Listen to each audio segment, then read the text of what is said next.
Hi there. How's it going? Doing pretty good. Out here in the Whitelands, Whitefield Marsh area.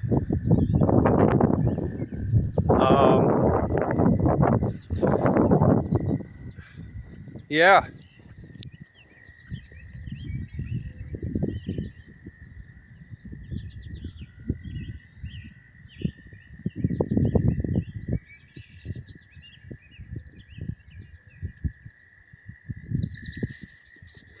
Frogs are out. Um,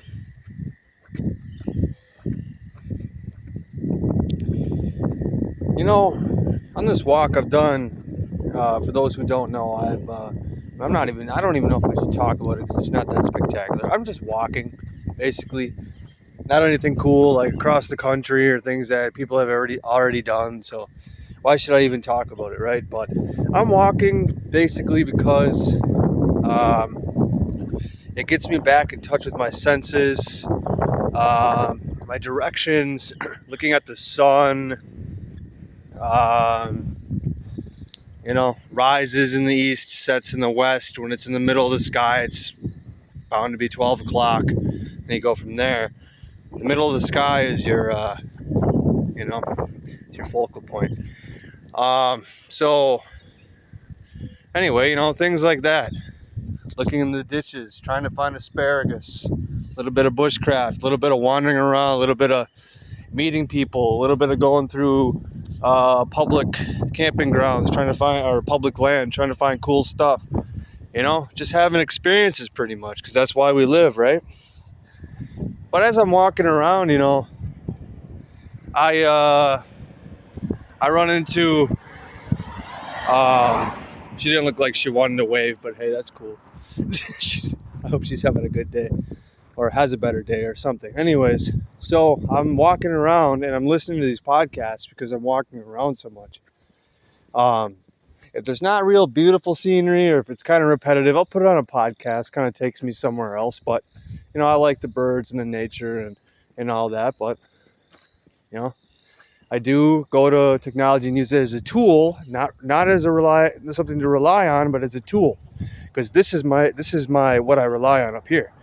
So, anyways, I'm listening to these podcasts, and they all have this theme like that I'm starting to catch on to, and like this feeling like, okay, I bet you this is a fundamentalist Christian, right wing, whatever. Here's a left wing, this, that, or the other thing.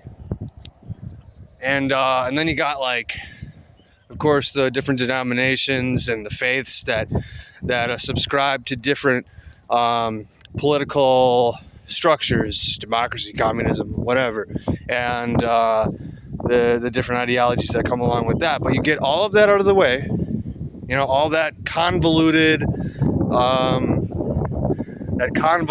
just confusion. And what do you find? You find small groups of people trying to fight for control over the world. But why is this happening now? Why is this happening now? Because we're losing our resources? No, I don't think so. I don't think it's because we have a lack of resources. I don't believe in what they tell me. When I walk around, I see it for myself. I see clean springs. I see nature abundant. And look at that. There's some skunk cabbage. You heard the frogs. I try to pick up litter whenever I can, but I don't always have a bag. Speaking of which, I've seen bags of trash on the side of the road from volunteers just picking up trash. So that means that people are becoming more earth-minded, and I think that's cool, which perfectly leads into what I was just talking about people fighting is that the old structures, that in their paradigms that have been instilled in their minds, they're fighting for control, while the new generations, not to be impolite, but the new generations minus the ones that are kind of bots because they never developed their mind, they just always have been on this thing. Again, not to be rude, but I mean, you see it and it's true. So I'm improvising here. I kind of lost my train of thought, but yeah, the new generation is pushing out the old, and the old by nature are just holding on because that's how they had to That's how they were brought up. They came from times where development was happening, things like that. So depending on where you're looking at in the history of the development of those nations. But you're not really going to see a nation that doesn't have access to the internet, technology, and first world kind of products anymore. I mean, even you can probably get internet even in the mountains of Bangladesh or something, you know. So what I think the world is doing is pushing forward to not like a. I mean, yes, you have the people that are pushing with the AI thing and the globalist. You know, they want to control your thoughts, mind, actions, everything. They want to know everything, your data, biometrics, all that. Plug it into the AI. You know, create a version of you, whatever. All that weird fucking Futurama type shit. And then you have the people that want to connect to the earth. And I think that those people, and I feel like I'm one of them. I'm doing this, and it's.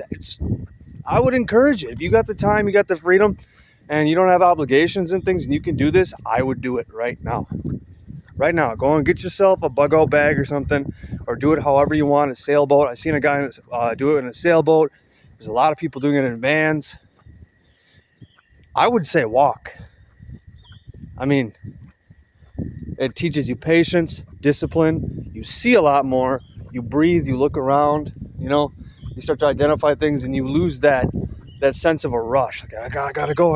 And I mean, it's easier. I think it's the easiest way, if you ask me. But do things your own way because that's your human right. That being said, yeah, I think the final push is going to be the AI people, the tech people that want to rely on tech, and then they're going to hit a brick wall because creativity and the very thing that makes us human is going to go to shit. And then there's going to be the people that rely on nature and become part of nature and become part of this world. I'm sure the AI people have an argument, and if you have an argument, feel free. I mean, I'm not dissing you. I think AI is amazing. I just think we need to slow down.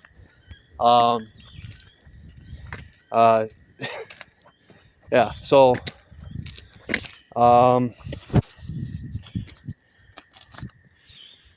that's all I'm saying.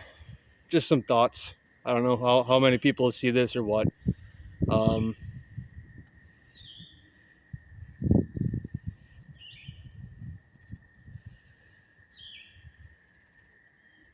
Yeah. Pretty much just the world of AI. It's gray, dull. I mean, sure, you could plug in something for the AI to make up, and which would seem creative or come off as creative, but it just doesn't have this. That's what makes the world magical. Not knowing everything, not asking fucking R2D2 to write your essay for you. You know, whatever. Excuse that bad impression, but you know, it comes from up here. Lord of the Rings. Why do people love J.R.R. Tolkien so much? Man had one hell of an imagination. Stay alive, people. Also, remember, technology is useful. It's great, but don't rely on it. If you just try not to use your phone for like a week, you'll see how quickly, your senses start to come back. It's an amazing thing. All right, take care.